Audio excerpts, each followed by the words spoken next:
بسم اللہ الرحمن الرحیم۔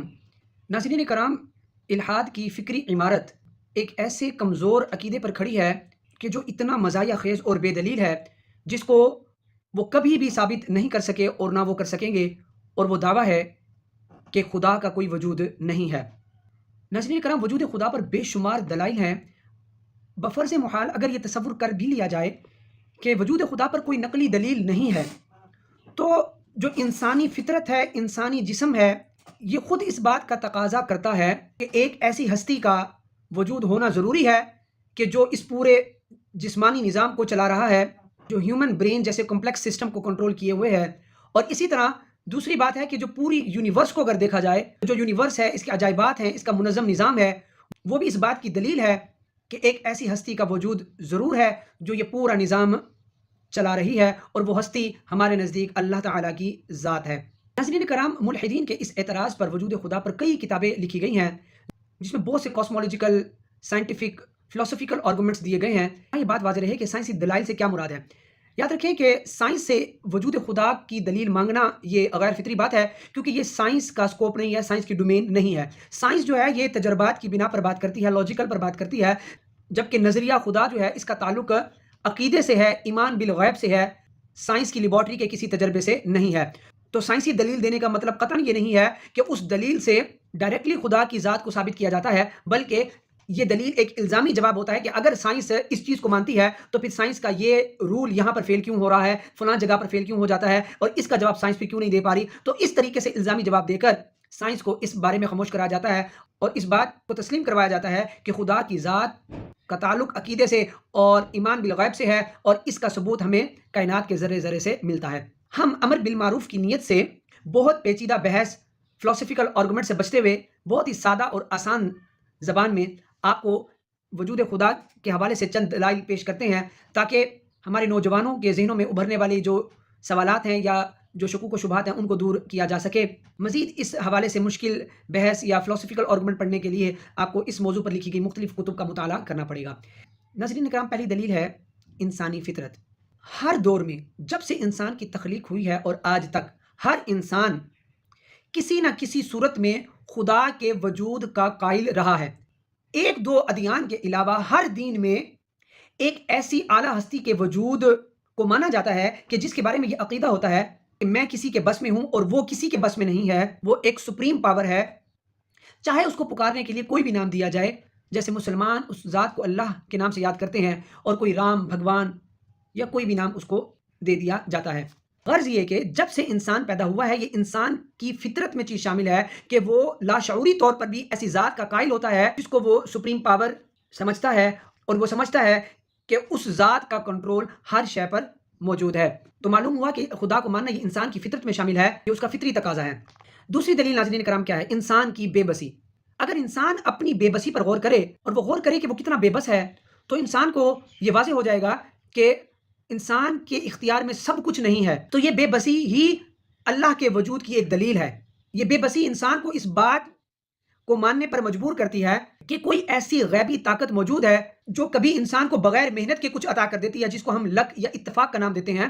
اور بعض اوقات ایسا ہوتا ہے کہ لاکھ کوششوں کے باوجود بھی ہم وہ کامیابی، وہ چیز حاصل نہیں کر سکتے۔ تو اس بے بسی سے پتہ لگا کہ ہمارا ہر چیز پہ کنٹرول نہیں ہے، ایک ایسی سپریم پاور موجود ہے کہ جو ہمارے ارادوں کو توڑتی ہے، اور جو ہم کرنا چاہتے ہیں اس کے خلاف کوئی نتیجہ واقع ہوتا ہے۔ تو یہ اس بات کا ثبوت ہے کہ کوئی ایسی ذات موجود ہے جس کے پاس تمام اختیارات ہے، وہ ہر شے پر قادر ہے، اس پر کسی کا زور نہیں چل سکتا، اور مسلمان اسی ذات کو اللہ کہتے ہیں۔ پھر وہی بے بس انسان اپنی مجبوری اور اپنی بے بسی میں اسی ذات کو پکارتا ہے، اسی ذات سے فریاد کرتا ہے، اور اسی طرح کا دعویٰ قرآن مجید میں بھی بیان ہوا۔ سورۃ نمل آیت نمبر 62 میں اللہ تعالیٰ ارشاد فرماتا ہے، جس کا ترجمہ ہے، کون ہے جو بے بس و مجبور کی فریاد سنتا ہے جب وہ اسے پکارے، اور کون ہے جو مشکل کو حل کرتا ہے، اور کون تمہیں مرنے والے کی نیابت سونپتا ہے؟ کیا اللہ کے علاوہ کوئی معبود ہے؟ تم بہت کم سوچتے ہو۔ تو یہاں واضح طور پر بیان کیا گیا کہ انسان جب بے بسی اور اپنی مجبوری کی کیفیت میں جس کو پکارتا ہے وہ اللہ کی ذات ہے۔ ناظرین کرام، تیسری دلیل کیا ہے؟ تیسری دلیل ہے انسانی وجود۔ ناظرین کرام، انسانی وجود کے دو حصے، ایک اس کی باڈی کا ایکسٹرنل پارٹ ہے جو ہمیں نظر آتا ہے، اور ایک اس کی باڈی کا انٹرنل پارٹ ہے جو ہمیں بظاہر نظر نہیں آتا۔ تو ناظرین کرام، اگر آپ انسانی وجود پر غور کریں، یہ ایک ایسا شاہکار ہے کہ جس کی مثال ہمیں کسی اور تخلیق میں نظر نہیں آتی۔ اگر آپ اس کی بظاہر صورت دیکھیں تو اس طرح کی خوبصورتی، اس طرح کی بناوٹ، اس طرح کا اعتدال، بیلنس باڈی پارٹس میں کسی اور مخلوق میں نہیں ہے۔ اور اگر آپ اس کی انٹرنل باڈی کی بات کریں تو اس کی انٹرنل باڈی اتنی کمپلیکس ہے، پوری باڈی تو بڑی دور کی بات ہے، انسان کا جو دماغ ہے، ہیومن برین جس کو کہا جاتا ہے، اس کی ورکنگ اتنی کمپلیکس ہے کہ آج کے اتنے جدید دور میں، اتنی ترقی یافتہ دور میں، اتنی سائنسی ترقی کے باوجود بھی اس کی پوری ورکنگ کو سمجھا نہیں جا سکا۔ ناظرین کرام، یہ ایسا ذہین شاہکار ہے، ایک ایسی تخلیق ہے جس نے دنیا کے بظاہر پورے نقشے کو تبدیل کر دیا ہے، جس نے اپنی سہولیات کے لیے کئی ایجادات کر ڈالی ہیں۔ تو اتنی ترقی کے باوجود بھی سائنس آج ایسی ایک بھی تخلیق بنانے سے قاصر ہے۔ تو اب اس تخلیق کے بارے میں اگر یہ کہا جائے کہ یہ خود بخود بن گیا ہے تو آپ خود سوچئے یہ دعویٰ کتنا بے ڈھنگا ہے۔ اور اس تخلیق کے بارے میں اللہ تعالیٰ صرف اپنا ارادہ فرماتا ہے اور وہ چیز وجود میں آ جاتی ہے۔ اور اس کے بارے میں اللہ تعالیٰ کیا ارشاد فرماتا ہے؟ سورہ انفطار آیت نمبر 6 سے 8 تک اللہ تعالیٰ ارشاد فرماتا ہے، جس کا ترجمہ ہے: اے انسان، تجھے تیرے رب کریم سے کس چیز نے غافل کر دیا، جس نے تجھے پیدا کیا، تجھے سڈول بنایا اور پھر تیرے اعضاء کو اعتدال بخشا، جس صورت میں چاہا تجھے ترکیب دیا۔ تو یہاں واضح بیان کیا گیا کہ اس تخلیق کو، اس شاہکار کو، اس ذہین تخلیق کو صرف اللہ تعالیٰ نے بنایا ہے، اور اس طرح کا اعتدال، اس طرح کا بیلنس آپ کو کسی اور تخلیق میں نظر نہیں آئے گا۔ سائنس بھلے جتنی بھی ترقی کر لے، اللہ تعالیٰ کی اس ذات کا مقابلہ نہیں کر سکتی، اس جیسی تخلیق نہیں کر سکتی۔ دیکھیے، اللہ تعالیٰ نے بغیر کسی ماڈل کے، بغیر کسی نقشے کے انسان کو تخلیق فرمایا ہے، لیکن اگر آپ غور کریں کہ اب تو اربوں انسانوں کا ماڈل موجود ہے اور سائنس بھی اتنی ترقی کر چکی ہے اور بڑے بڑے دعوے کر رہی ہے، تو اب اتنے ماڈل ہونے کے باوجود بھی اس جیسا ایک بھی انسان سائنس نہیں بنا سکی۔ اور میرے اللہ کی یہ وہ تخلیق ہے جس کو اللہ تعالیٰ نے اپنے ارادے سے تخلیق فرمایا، بغیر کسی ماڈل، بغیر کسی نقشے کے۔ تو اس طرح ملحدین کو یہ سوچنا چاہیے کہ یہ انسان جس کے بارے میں وہ تعریف کرتے نہیں تھکتے، تو یہ خود بخود پھر کیسے تخلیق ہو گیا ہے۔ ناظرین کرام، چوتھی دلیل ہے کائنات۔ اب اس پوری یونیورس کے سسٹم کو دیکھا جائے، اور جو اتنا کمپلیکس ہے، اور اس یونیورس کو ہم اب تک اتنے جدید دور میں صرف 4% جان سکے ہیں، جبکہ کائنات کے 96% کی معلومات ابھی تک سائنس حاصل نہیں کر سکی۔ تو اس پوری یونیورس کو ڈسکس کرنا تو بہت بڑی بات ہے۔ اگر اس یونیورس میں موجود ایک پلانٹ زمین کی بات کریں، اور زمین پر موجود ایک سمندر کی بات کریں، اور سمندر میں موجود جتنے عجائبات ہیں، جتنی مخلوقات ہیں، اس کو بھی آج تک ہم ڈسکور نہیں کر سکے۔ سمندر کے عجائبات کو جاننا یہ پورا ایک علم ہے جس کو پڑھایا جاتا ہے۔ زمین کی انٹرنل سٹرکچر کو ڈسکس کرنا یہ پورا ایک علم ہے جس کو پڑھایا جاتا ہے۔ پھر یہ پہاڑ، یہ صحرا، یہ خوبصورتی، ہم تو زمین کے ایک اس چھوٹے سے ٹکڑے کو بھی مکمل طور پر نہیں جان سکے، تو پوری یونیورس کا علم کیسے حاصل کر سکتے ہیں؟ اور پھر اس یونیورس کے بارے میں یہ کلیم کرنا کہ یہ ایک دھماکے کی وجہ سے تخلیق ہوئی، خود بخود تخلیق ہو گئی، اور خود بخود اتنا اس میں سسٹم موجود ہے کہ کوئی چیز دوسرے سے نہیں ٹکرا رہی، ہر چیز اپنے مدار میں گھوم رہی ہے، اور یہ اتنا بڑا کمپلیکس سسٹم جو ہے وہ خود بخود تخلیق ہو گیا، یہ خود ایک بے عقلی بات ہے۔ تو اگر ہم یونیورس کے سسٹم پر غور کریں، ایسٹرو فزکس کو پڑھیں، تو خود انسان کا ذہن چکرا جاتا ہے، اتنا بڑا یہ نظام، آخر کوئی تو ہے جو اس نظام کو چلا رہا ہے۔ اس لیے کہا تھا کہ کوئی تو ہے جو نظام ہستی چلا رہا ہے، وہی خدا ہے، وہی خدا ہے۔ اور اس بات کو قرآن مجید کس طرح بیان کرتا ہے، جو کہ ہمارا عقیدہ، ہمارا ایمان ہے: جلد ہی ہم انہیں اپنی نشانیاں آفاق میں دکھائیں گے اور ان کی جانوں میں بھی، حتیٰ کہ ان پر واضح ہو جائے گا کہ حق یہی ہے۔ ناظرین کرام، میں نے شروع میں بھی کہا تھا کہ اگر کوئی اور دلیل نہ بھی ہو تو ایک انسان کا جسم اور یہ کائنات، یہ دو ایسی بڑی دلیلیں ہیں جو وجود خدا کا منہ بولتا ثبوت ہیں۔ ناظرین کرام، پانچویں دلیل ہے خواب۔ سائنس اور ملحدین اس بات کو بیان کرنے سے قاصر ہیں کہ آخر خواب کیوں آتے ہیں، خواب کی حقیقت کیا ہے۔ دیکھیں، ہم جو مسلمان ہیں، ہم اس بارے میں بہت کلیئر ہیں، ہمیں قرآن و سنت میں خوابوں کا بکثرت تذکرہ ملتا ہے، ہمارے ذہن میں کوئی ایسی تشویش، کوئی ایسا شک و شبہ نہیں ہے۔ اب مسئلہ ہے ملحدین کے لیے، انہوں نے جواب دینا ہے کہ آخر یہ خواب کیا چیز ہیں، یہ خواب کیوں آتے ہیں۔ اگر انسان خود بخود تخلیق ہو گیا ہے ایک بے جان سیل سے، ایک ڈارون کا نظریہ ہے، اگر یہ ایک بے جان سیل سے خود بخود اتنی بڑی تخلیق بن گیا ہے، تو یہ پھر خواب کیا چیز ہیں، اور وہ خواب کیا ہے کہ جن کی تعبیر ہمیں نظر بھی آتی ہے، اور یہ باقاعدہ ایک پورا علم ہے۔ تو خواب انسان کو اللہ اور اس کے فرشتوں کی طرف سے دکھائے جاتے ہیں، جن کی باقاعدہ تعبیر ہوا کرتی ہے، اور یہ پراپر ایک علم ہے۔ تو یہ خواب بھی ایک وجود خدا کا ثبوت ہے، اور یہ خواب سے کوئی بھی انکار نہیں کر سکتا، نہ کوئی سائنس انکار کر سکتی ہے، نہ ملحدین انکار کر سکتے ہیں۔ ناظرین کرام، چھٹی دلیل ہے ہر وجود کا خالق ہونا۔ اگر آپ اپنے ارد گرد نظر دوڑائیں تو کسی بھی چھوٹی سی چھوٹی چیز کو دیکھ کر بھی انسان کے ذہن کے کروڑے حصے میں بھی یہ خیال نہیں آتا کہ یہ چیز خود بخود وجود میں آ گئی ہوگی۔ ہم اگر اپنے ارد گرد جس چیز کو بھی دیکھتے ہیں تو ہمارے ذہن میں اس کے کریٹر کا نام آتا ہے کہ یہ کتاب فلاں نے بنائی ہوگی، یہ کرسی فلاں نے بنائی ہوگی، یہ میز فلاں نے بنایا ہوگا، یہ موبائل فلاں نے بنایا ہوگا، یہ مائک فلاں نے بنایا ہوگا۔ تو ہمارے نزدیک ہر چیز کا جو وجود رکھتی ہے اس کا کریٹر موجود ہے، ذہن میں ہوتا ہے۔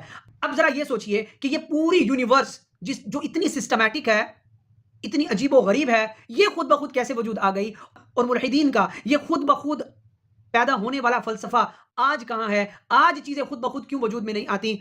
اور وہ خود بخود جس کو ملحدین نیچر کا نام دیتے ہیں، وہ نیچر آج اپنا کام کیوں نہیں دکھا رہی؟ آج چیزیں خود بخود نیچر کی وجہ سے تخلیق کیوں نہیں ہو رہی؟ الحمدللہ ہم مسلمان اس معاملے میں بھی بہت کلیئر ہیں۔ ہم جانتے ہیں کہ ہر شے کا خالق اللہ تعالیٰ ہے، اللہ تعالیٰ ہر شے پر قادر ہے، کوئی ہر شے کو تخلیق کرتا ہے، اسی نے اس کائنات کو، ٹائم سپیس کو، سب کو اسی نے تخلیق کیا ہے۔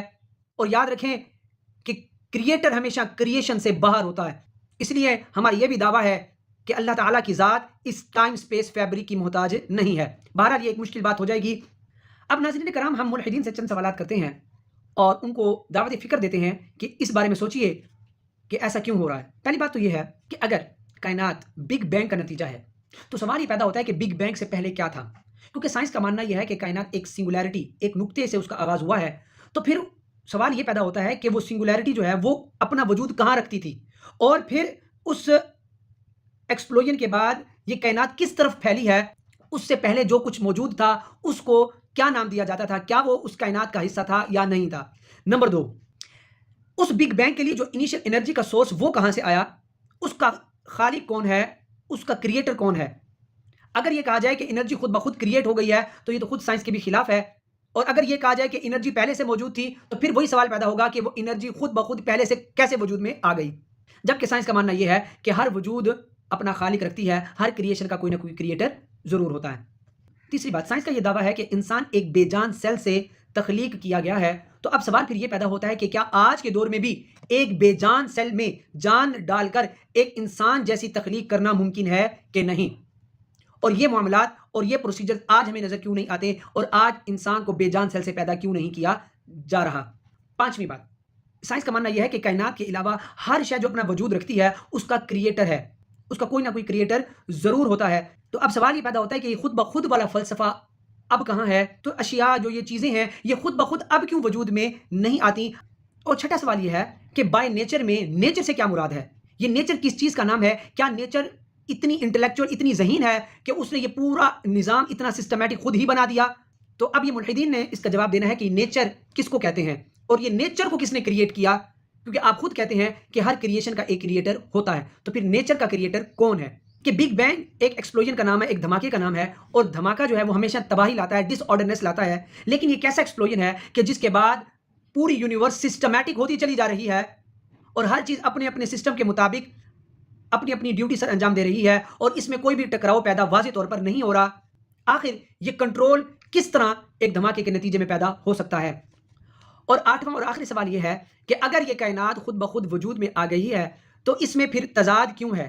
اچھائی اور برائی دونوں چیزیں کیوں موجود ہیں؟ یا تو پھر دنیا میں اچھائی ہی اچھائی ہوتی یا پھر برائی ہی برائی ہوتی، یا آخر دو چیزوں کا تضاد خود بخود کیوں ہے؟ کیا یونیورس اتنی انٹلیکچوئل ہے کہ اس نے خود ہی بتا دیا کہ یہ چیز بری ہے اور یہ چیز اچھی ہے، اس کو ایسے مانا جائے؟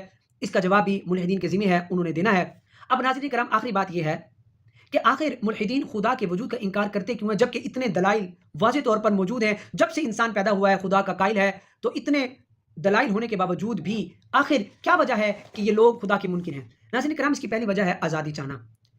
یہ ملحدین اور یہ خدا بیزار لوگ، یہ وہ لوگ ہیں جو چاہتے ہیں کہ ہمیں آزادی حاصل ہو، ہم جو چاہے وہ کریں، میرا جسم میری مرضی والا رول ہر جگہ اپلائی ہونا چاہیے، نہ کسی چیز کی روک ٹوک ہو، نہ ہمیں کسی مذہبی پریشر کے انڈر کوئی کام کرنا ہے جس کے نتیجے میں بے حیائی، زناکاری، ظلم و ستم، فساد جیسے فتنے جنم لے رہے ہیں۔ یہ اسی آزادی والی سوچ کا نتیجہ ہے جو اپنے آپ کو آزاد تو کرنا چاہتے ہیں لیکن وہ کئی فتنوں میں قید ہوتے چلے جا رہے ہیں۔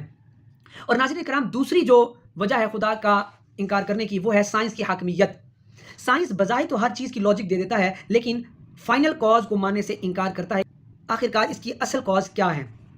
تو سائنس کچھ ایسی اصطلاحات استعمال کرتی ہے جس سے سننے والے پر روب تو پڑتا ہے، اور تو اس سے سائنس کی حاکمیت اجاگر ہوتی ہے۔ اس کا نتیجہ یہ ہوتا ہے کہ پھر سائنس جو بھی بیان کر دے، چونکہ اس نے آج کل کے دور میں بہت ترقی کی ہوئی ہے، تو سائنسدان سائنس کا بول بالا کرنا چاہتے ہیں اور مذہب اور مذہبی عقائد کو آؤٹ ڈیٹڈ قرار دینے کی کوشش کرتے ہیں۔ اور ناظرین کرام، تیسری اور آخری وجہ میرے نزدیک یہ ہے ضد اور انا۔ جبکہ اتنے دلائل واضح ہیں، اتنے لاجک واضح ہیں، ہر طرح کا آرگومنٹ ان کو دیا گیا ہے، پھر بھی نہ ماننے کی ایک وجہ ضد اور انا ہے کہ اگر ہم نے ان کو مان لیا، اگر ہم نے اس عقیدے پر ایمان لے آئے تو پھر ہمیں اللہ تعالیٰ کے تمام احکامات پر ایمان لانا ہوگا، اور پھر وہی مذہب کے انڈر رہ کے ہمیں زندگی گزارنی پڑے گی، اور جو ان کو پسند نہیں ہے اس وجہ سے وہ ضد اور ہٹ درمی کا مظاہرہ کرتے ہیں اور سرے سے خدا کا ہی انکار کر دیتے ہیں۔